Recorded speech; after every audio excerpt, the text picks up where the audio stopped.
Good evening and welcome to the CalFresh Town Hall meeting this evening.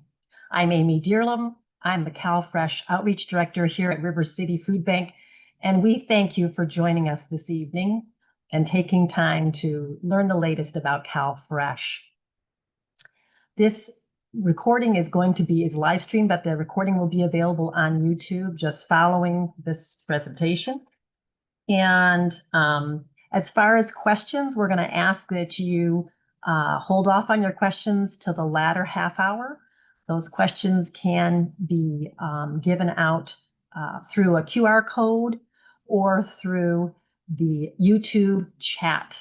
And there's our QR code if you'd like to submit a question anytime during the panel time or during the town hall.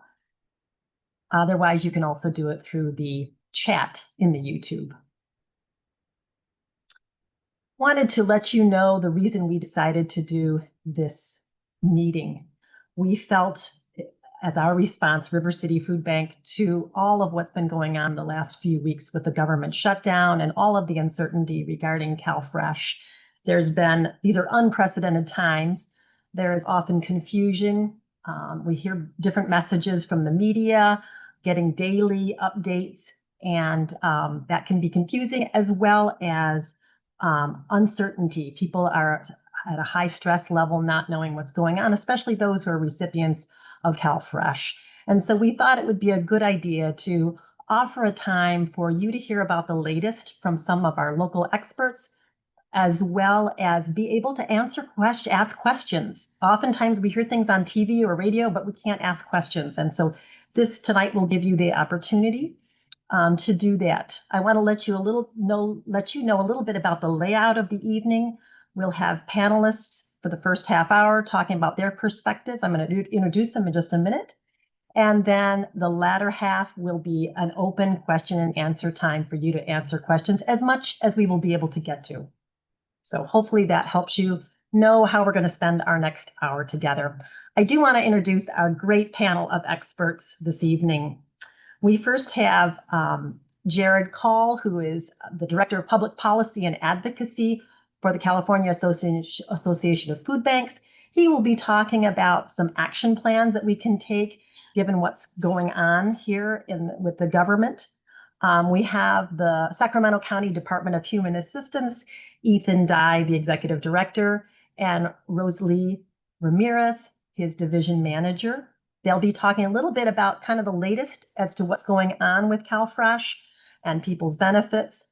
And then we also have Amanda McCarthy, Executive Director of River City Food Bank, and myself, Amy Dearlum, the CalFresh Outreach Director, talking a little bit about what we're experiencing as a food bank, as well as resources locally in our county that you and others can go to get help and resources and ask more questions and get the latest information. So that is our panel tonight, and I would like to first open with Sacramento County Department of Human Assistance, Ethan and Rosalie. Thank you, Amy, and good evening, everyone. And to reiterate what Amy said, thank you for joining us tonight. This is unprecedented times, and there's a lot of information out there that is not accurate. So we're going to answer some questions and do the best we can to help guide the conversation. So from a county perspective, first I want to let you know we are all aware of the court decision from this afternoon.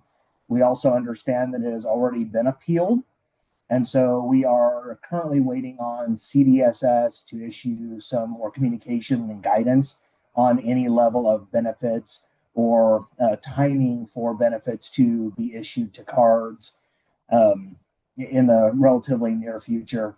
And that's from the global county perspective. What I really want to do is introduce Rosalie Ramirez. She is our division manager over policy, system, and really my communication and data guru at this point. Her and her team have done a great job, and so I'll turn it over to you, Rosalie. Thank you, Ethan. Hi, good evening, everyone. Rosalie Ramirez. So we're going to get started and just kind of give over some highlights of what information we received this week in regards to the shutdown and the delay to the CalFresh benefits. So we'll start with current updates, and then we're going to talk a little bit about different ways that we're communicating. So this week, on the 4th of November, we did receive a memo from the United States Department of Agriculture, Food and Nutrition Services, and they just expanded a little bit more on the guidance on the delay in the benefits. We did receive confirmation on the 4th that they would be proceeding with partial payments. And as Ethan had shared when we started off, that direction may change here. We haven't received state guidance on that yet, but we're just, things are changing on a daily basis. And so we're trying to keep everything up to date. So just a little bit about how they were going to determine the benefits. So 1 and 2 person households will continue to receive the minimum monthly benefits per the revised allotments that we received. And I just want to reiterate that could be changed based off what occurs today. How the state agencies, how we're going to continue to process applications. So DHA, we are continuing to process our applications, and it's business as usual, just with the delay in the CalFresh. But we are accepting applications, and you can apply online, and we are continuing to process those. The federal standard for expedited services is 7 days. The state for California is 3 days, and we are still within our timeframes.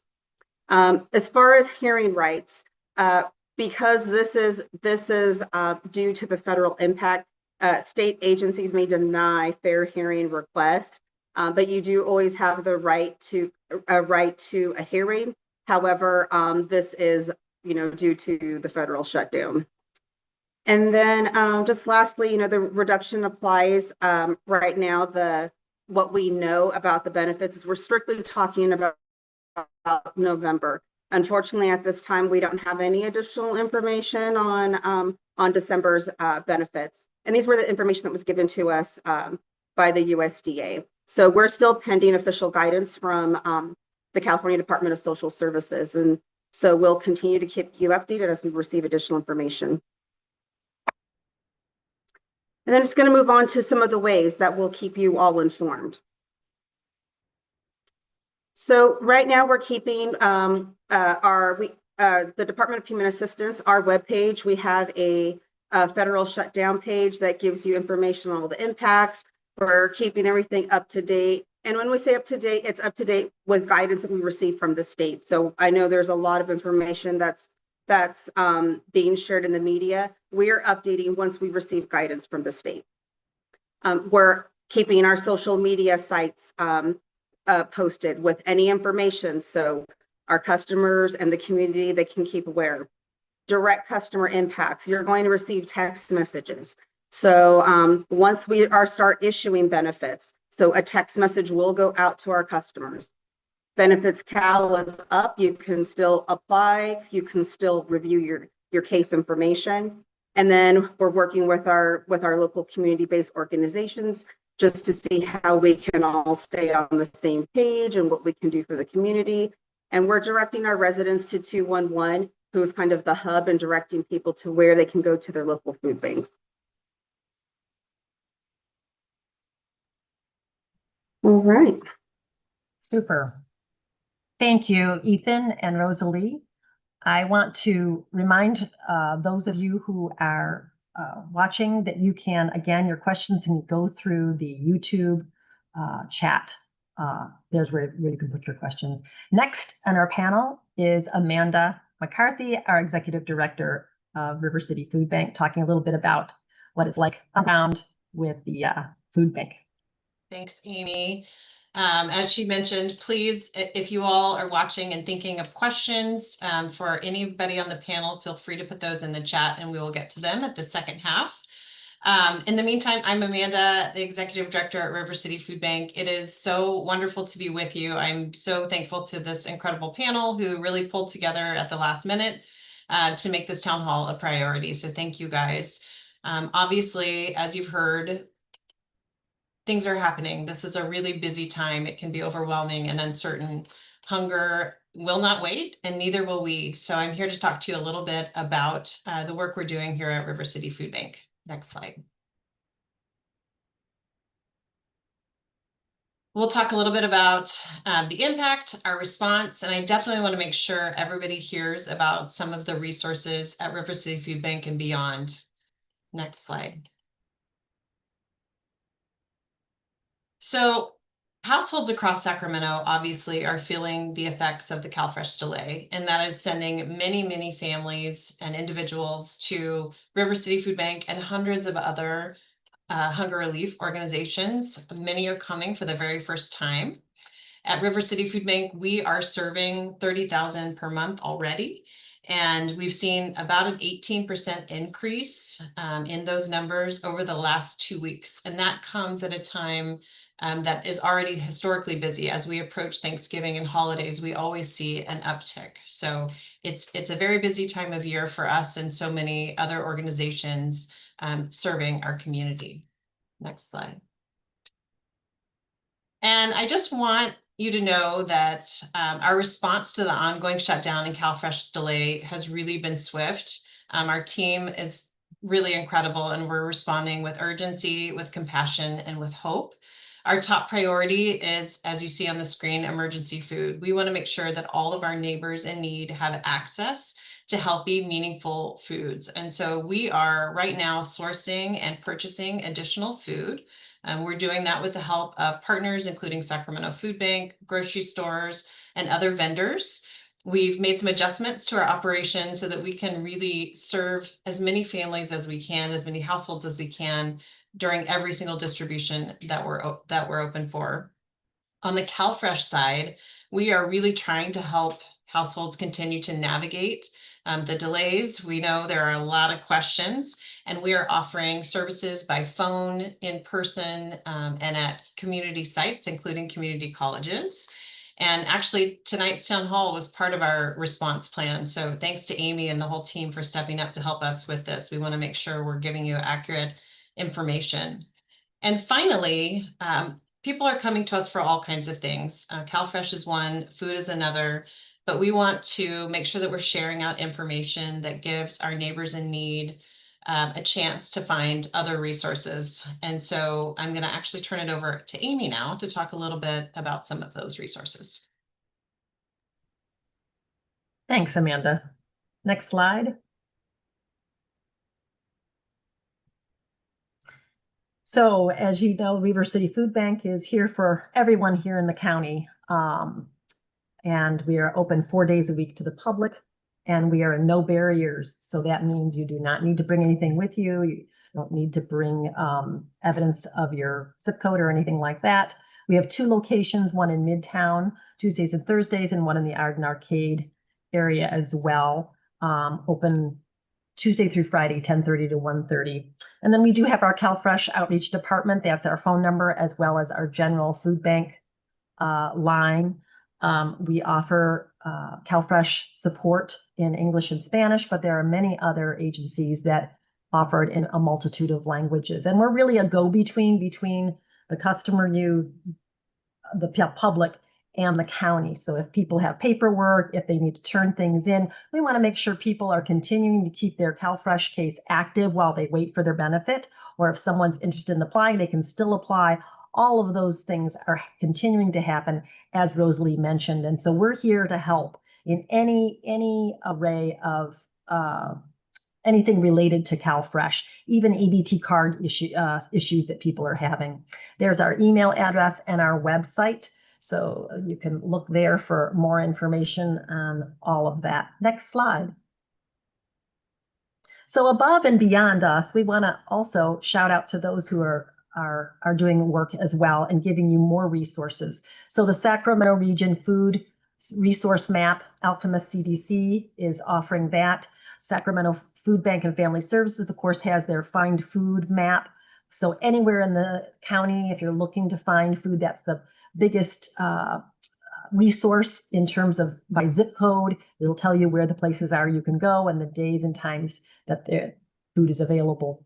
Sacramento Region Farmers Market, Alchemist also runs that, and that, of course, is a way to stretch those CalFresh dollars, either the existing balance that you might have on your card to keep it going until you get your benefit, or when you get your benefit to extend that, stretch those funds. by the Market Match program. So farmer markets are a great resource for folks on CalFresh. Then we have 211, connecting you with all local resources.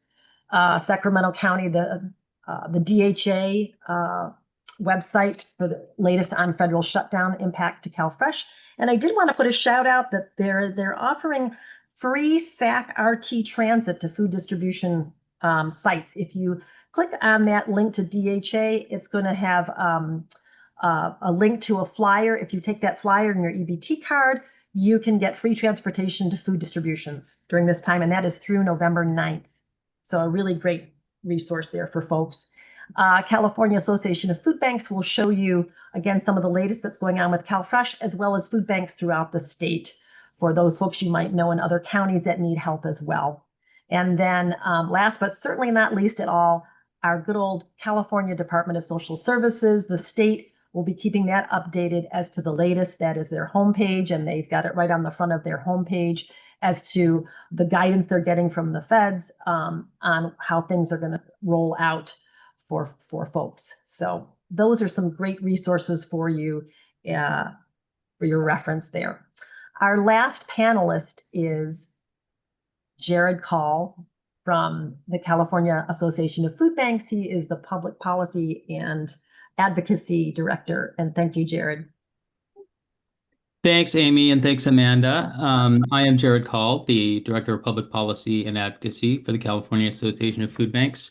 I want to thank our hosts and for everyone who's attending today to address this crisis, and that's really what it is. And I want to thank as well, as Amy did, the state, the counties, the local partners, and all the members of communities across the state who are coming together and showing what California is really all about to try to meet this crisis and meet the moment.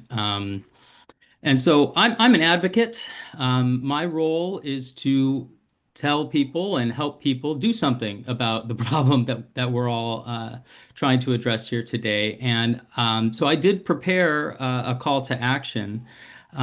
Because what this all boils down to is that the administrators at USDA are simply not doing their job right now. Their job is to get CalFresh benefits out. There are contingency funds and plans in place for government shutdowns and for emergencies, and they're making a choice to not fund the benefits. So what we can do as citizens and people is make our voices heard. I'll be honest, I prepared this call to action yesterday, and with today's initial news about the court ruling, was thinking I might not have a use for it today. But given the very latest news that USDA is appealing today's ruling, which compelled them to fund full November benefits, it's sadly more relevant than ever. So you can scan that QR code with your phone, and it will take you to a very simple form where you can send a message to your congressional representative asking them to urge or demand that USDA do their job and fund the benefits that 5.5 million Californians rely on to put food on the table. Older adults, people with disabilities, most households have children. It's truly unconscionable what's happening right now because it's a decision on the part of USDA, and our voices are what hopefully will help change their minds, and our voices heard through our representatives. So if you do have 1 or 2 minutes to scan that QR code and send that form in, we would greatly appreciate it. The other thing we want to do, during this crisis as much as we can is learn from it. This may not be the last time this kind of thing happens. It is the first time that it's happened, but it may not be the last. And so we are already starting conversations with state leaders about how California can be better positioned in the future to be more flexible and more nimble in its response to issues like this where we don't have a true federal partner that we've come to rely on. And so if you would like to be part of those conversations and help us advocate in Sacramento in the Capitol building for systems at the state level that can respond adequately in the absence of federal partners, please contact us. We want to hear from you. The legislative session is just around the corner in a few weeks. We're preparing our priorities and talking to our partners in the anti-hunger space and the broader public benefits and anti-poverty space to really put all the options on the table for the state and elevate those priorities, because this crisis is real. It's here, and it may not. While we might find a resolution to this crisis, we need to be better prepared to respond in the future. So I had my email address up there. Feel free to contact me anytime. We want to hear from people who are impacted and people who know people who are impacted, so we can help carry your voices to the decision makers that can help solve these problems. That's really it from me.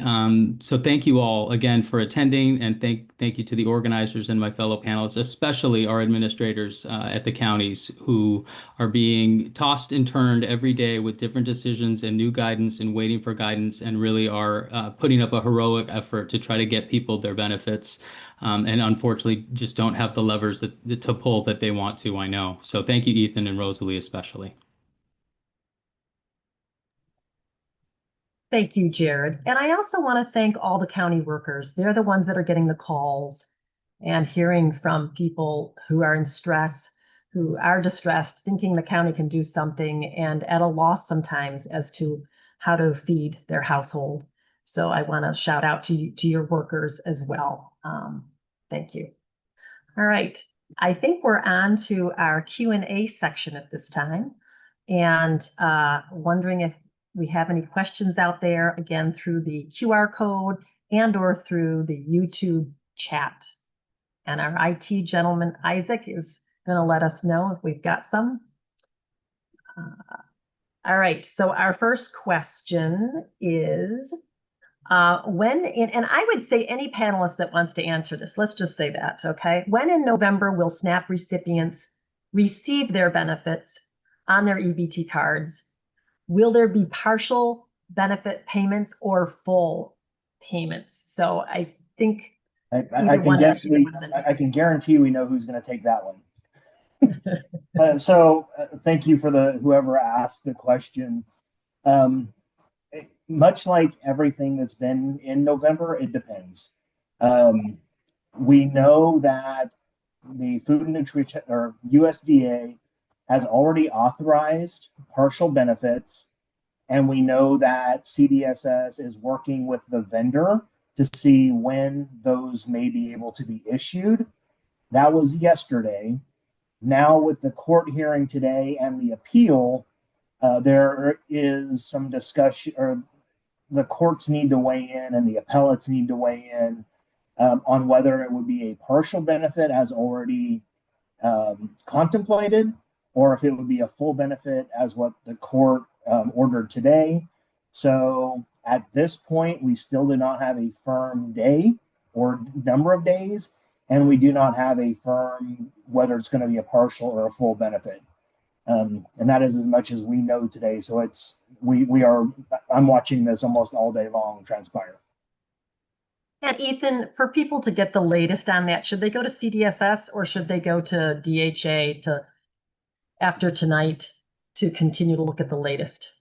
I just looked at the CDSS website. It doesn't allude too much of today, so they might be a little bit behind in trying to figure out what's going on. Everybody's usually about 6 to 12 hours behind, but we would have the same information.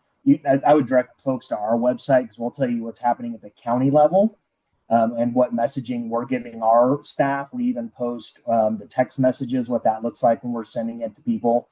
So I would say go to our emergency page. It's as up to date as we have today, except for what transpired a few hours ago.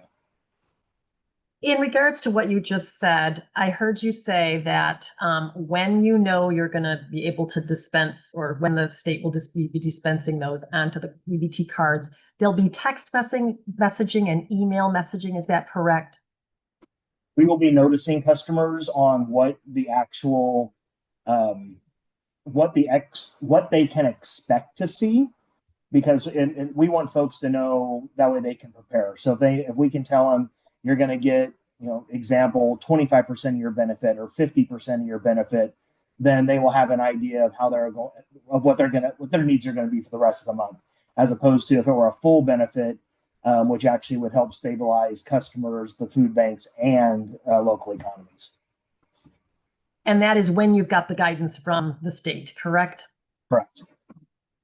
All right, thank you. Next question, where can I go locally for food support while I wait for my case to be processed? We talked a bit about that, but Amanda, do you want to answer that one?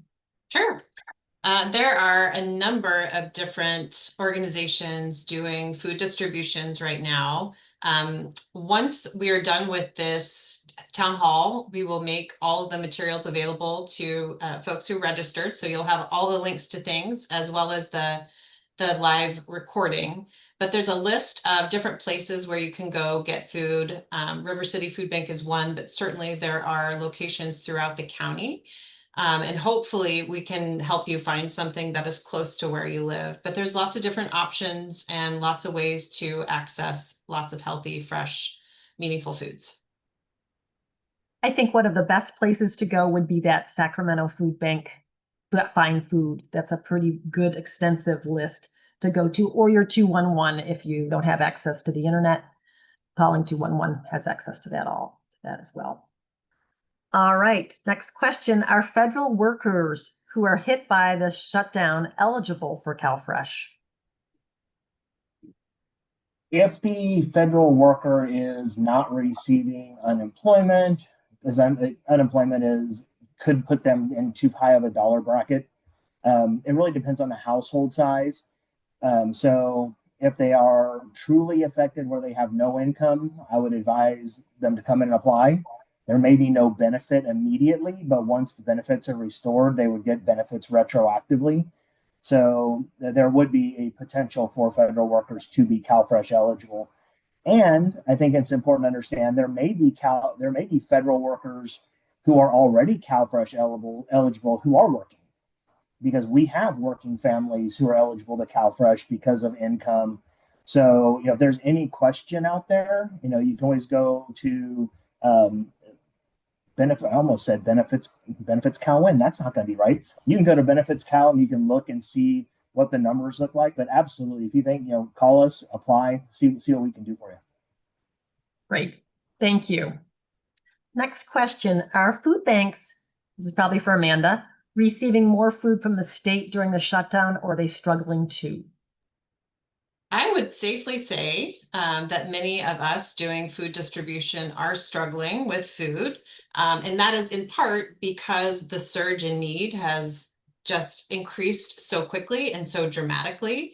I know CAFB did a ton of work and advocacy to get additional state funds.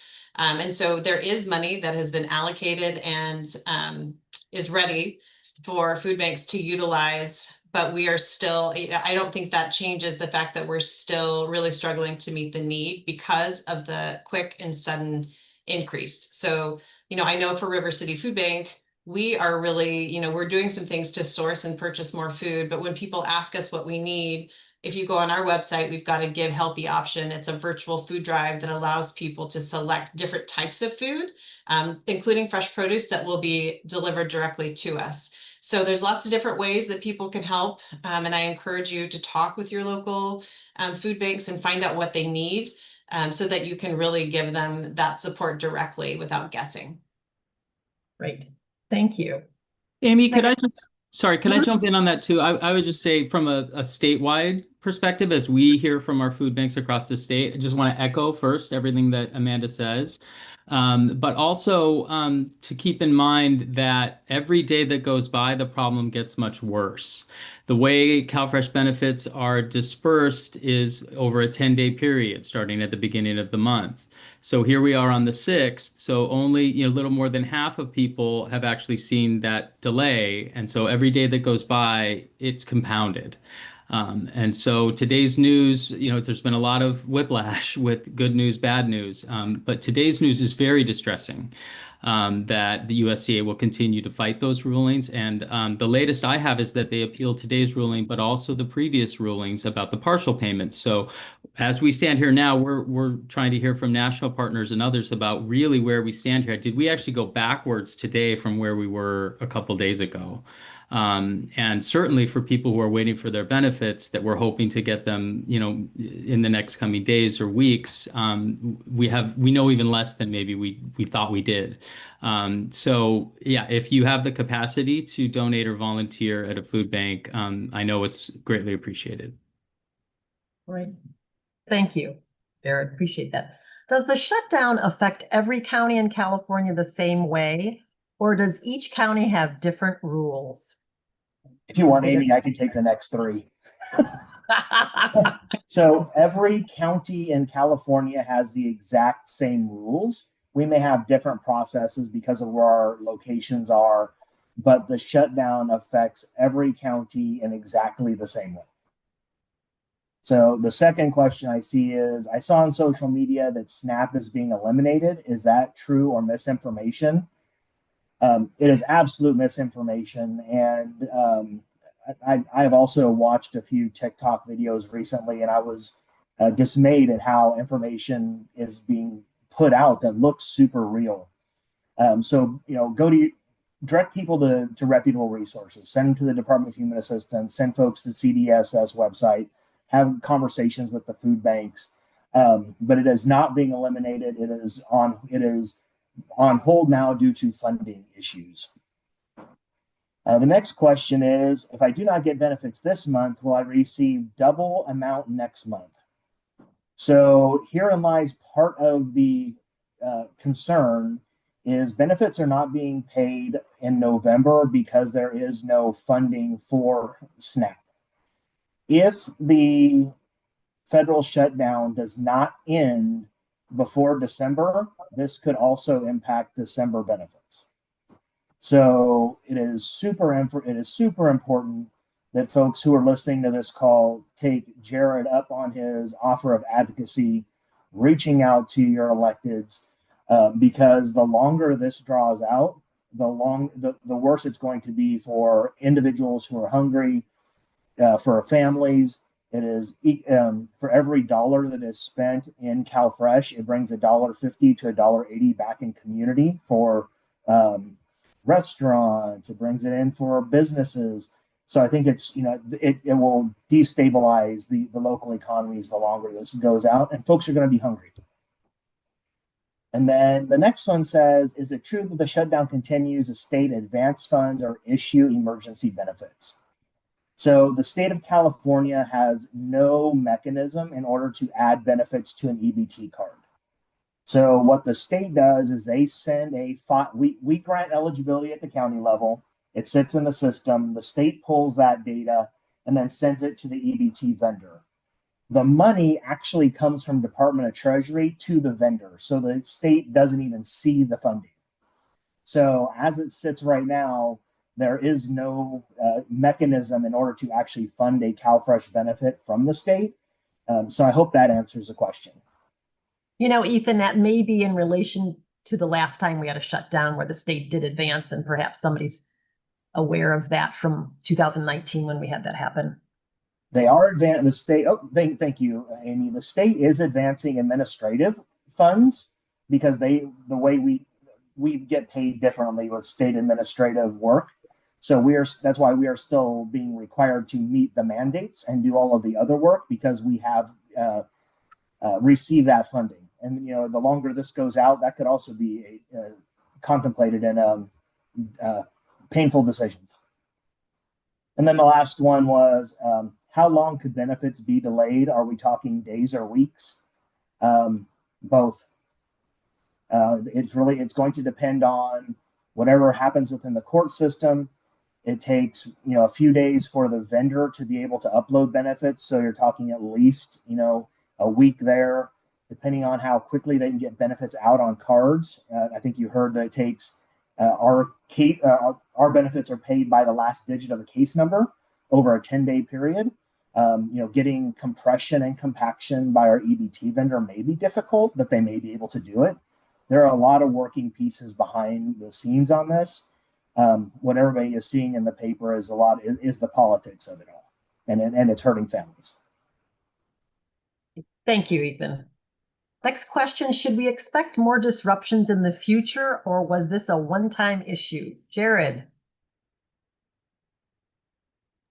Not possessing a crystal ball, I will respond with, hope for the best, but prepare for the worst. Unfortunately, I think is where we are. Um, no one anticipated this. This is the longest shutdown on record. And again, we have USDA acting, depending on how you want to look at it, either in defiance of or at least fighting these court orders and taking every step they can, it seems, to avoid issuing the benefits. I have been doing this for 11 years, and I never dreamed that that would be the case. USDA was always a very trusted partner. So, yeah, we are where we are, and I think that leads well into the next question, that if I can just take it, Amy, about what decisions are being made at the state level to prevent this from happening again. Well, I think the state and advocates who are working with the state are trying to walk and chew gum at the same time to do everything we can to address the current crisis, but again, learn from it. And it does seem like the state would certainly benefit from some ability to have flexibility and be able to target aid to people who need it in the case of any type of emergency, whether it be a government shutdown created emergency, or a natural disaster, or that maybe doesn't rise to the level of being declared one. Or other things that we have yet to imagine, unfortunately, and those conversations have had at a very high level in the past. But I think this moment is causing, particularly, I know in the advocate community, some attempts to really think outside the box and see if we can prioritize some of that preparation. Jared, could you reiterate what you said earlier about how people could get involved if they want to get involved at a state level? I think this is an Yeah, opportunity. sure thing. I mean, so right now, what I shared right now, that the lever is being held by USDA right now. And so what we can do as people with representatives in Washington, D.C. is contact our representatives and ask them to do everything they can to weigh in with USDA, to ask them again to do their jobs. And as far as the state level, we're out of session right now, but there is a hearing just next week in the Senate Human Services Committee, being chaired by Senator Arreguín, who's representing like the Berkeley area, on when he planned it, it was about CalFresh and the response to the policy changes enacted through HR 1, which are going to cause cuts to SNAP eligibility and benefits for millions of households. Given where we are now, the focus will also be, and more acutely be, this delay due to the shutdown. And so that's an opportunity for people. We will be there at California Association of Food Banks, testifying along with our partners to talk about the impact and start raising the ideas of some solutions that the state could look to. There's always an opportunity for public comment at those, and we'll put out a call for sure through our network if people want to. If you have time to weigh in at the hearing, that's great. But committees always accept written comments, and believe it or not, they really do read them. I know the staff, and that's part of their job. And so if you want to get more involved at that level, please do email me. I'm happy to help set you up. And we want people to, whatever your capacity to weigh in is, we'll meet you there, right? Whether it's sending one of these forms or if you want to testify, we'll find a place for you in the movement. Thank you so much. Really appreciate that. All right, I'm looking to see that there are no other questions right now. Again, want to give a minute or two if anybody else has questions, again, through the QR code or through the YouTube live chat. Otherwise, we'll be wrapping up our evening together.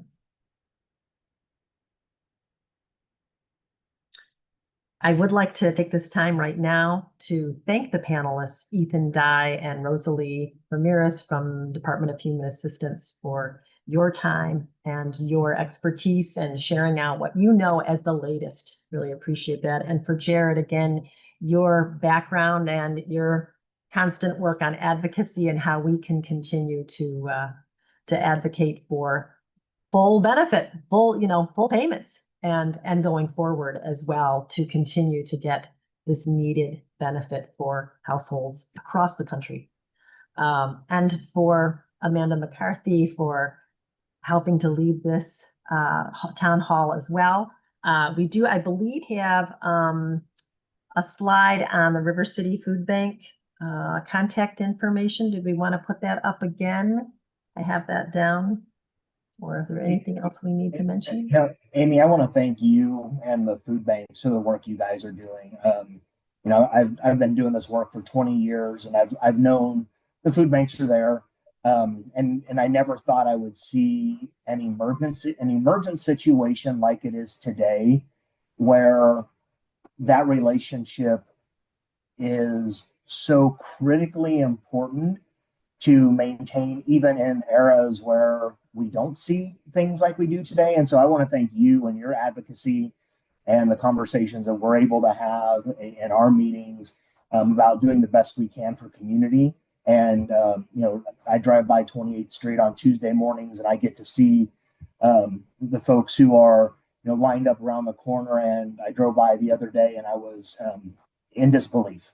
I'd never seen that many people in a line. I can only imagine what the other food banks look like. So, the thank you also goes to you guys and the good work you're doing. We do have another question that came through, and thank you, Ethan. Appreciate that. It's truly a partnership here. Speaking of HR1, July 1st, changes to SNAP. This is a good one. Yeah. What date do those take place? I'm just wondering. Yeah, so the current update to the change that'll take place will be the ABOD rules, which is the work requirements. And so we really won't see an impact until 2026 because the time clocks will restart in January. And we are still waiting for some additional guidance from CDSS. We are working on understanding the rules, making sure that our infrastructure within our system can support the new different types of exemptions. So the earliest we'll see anything will be in January. And right now, as far as like any impacts, I would probably even say it's more in early 2026. But as I shared, we are still waiting for some additional guidance from CDSS on that. The other piece to that, to add on top of that, there were some changes that were effective at signing, which goes into folks who have current legal status. So refugees, asylees, parolees, not the corrections type parolees, but the humanitarian parolees. We are now getting direction on some of those, on when those are going to start. And those individuals will start losing eligibility at renewal or at their redetermination, or be ineligible in intake. The document we saw from FNS or USDA said effective immediately. There's nobody at FNS to answer the questions from CDSS, so we're waiting on guidance from them. But I will be doing a presentation to our board on December 9th, I believe it is, to talk about CalFresh funding. Some of the changes you may already start to see is I have already given direction to close my 28th Street office, which is the largest office for single individuals, because that is the lease is up. And so that is a savings that I can take. I'm looking at potential reductions in the next year because of how the new funding or new the new cost sharing ratios will be. So we will start to see things happening before January and after January, but I'll be in front of the board December 9th talking about the things we've already done, the things I can expect, what I'm anticipating. And so I think that would be a good place to see from an administrative side what we have going on, and then I also have a slide on what the impacts are going to be. Okay, and that is Tuesday, December 9th, Board of Supervisors meeting. Yeah, yep. That's usually an all day. I think I'm slated in the afternoon. I believe I'm going after Health Service Director Tim Lutz, who I believe is talking about the medically indigent program. All right. public meeting. You can join in. Yep. All right, we do have a couple other questions. This is probably one for Amanda. Does the government shutdown affect the purchasing process of food and commodities for food banks? Thanks for the question. You know, it doesn't really affect or change the process, but again, the need has increased so dramatically, so quickly. The thing that has changed is the funding mechanism to do those purchasing, to complete the purchasing that we need. So at River City Food Bank, we get food from a variety of sources. Obviously, the USDA commodities, that's a federal program managed by states and counties. And so we work closely with Sacramento Food Bank to get those commodities every month. We also work with grocery partners. We get community donations coming in. And then we also purchase up to about 20% of the food that we give out.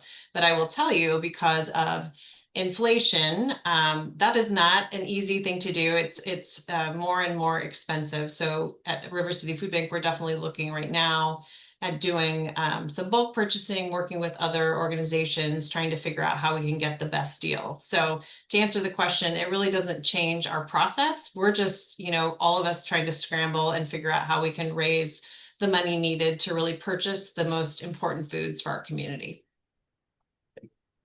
Thank you.